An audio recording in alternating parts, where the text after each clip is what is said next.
मुझे ऑफिस होता करे संभाले हुए बैठो जा न को जान करे अपने काम कमकार ले न वरी को मुके तंग करे कमकारिया वाले दा चेयरमैन आई उन दा करो कर लगा तल काउंसलर आया एक साल मथे उनन के हलंदे थियो त हिता जो जेके न चाही दड़ धुरी हुई उन टाउन दे कब्जो करे उते एगो करप्ट ऑफिसर अशोक कुमार के मुकरर करे आई मानू सा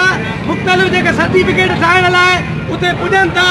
वे बुजुर्ग हुजनि वॾी उम्र जा माण्हू हुजनि नौजवान तबको हुजे सियासी समाजी माण्हू हुजे औरत हुजे उन्हनि सां बदइखलाक़ियुनि सां पेश अचनि था छा इहे हितां जे अवाम जा ख़ादम आहिनि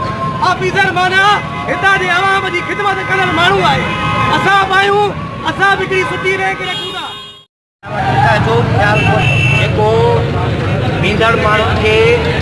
उते जेको तकलीफ़ूं ॾिए थो सर्टिफिकेट के लाइ NOC उहा गैस के लाइ हुजे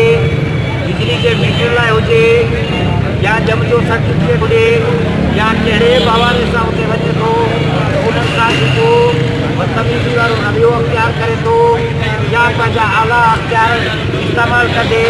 उन्हनि माण्हुनि खे तंग कंदो थो रहे त असीं अॼु उन जे ख़िलाफ़ चाहियूं हिते उन सां गॾोगॾु हिकु पाड़े का आम बि उन पाड़े जो आहे असीं सुधार समाज तंज़ीम जा अॻवान आहियूं हिन शहर जा अॻवान आहियूं असां जेकॾहिं शहर जे रोडनि ते निकिरी अचूं त इहा शर्मनि जी ॻाल्हि आहे ऐं जंहिं बि रोडनि ते माण्हू निकिरी आया आहिनि उहे रोड रत सां रंगिया विया आहिनि ऐं जेकॾहिं करप्ट ऑफिसर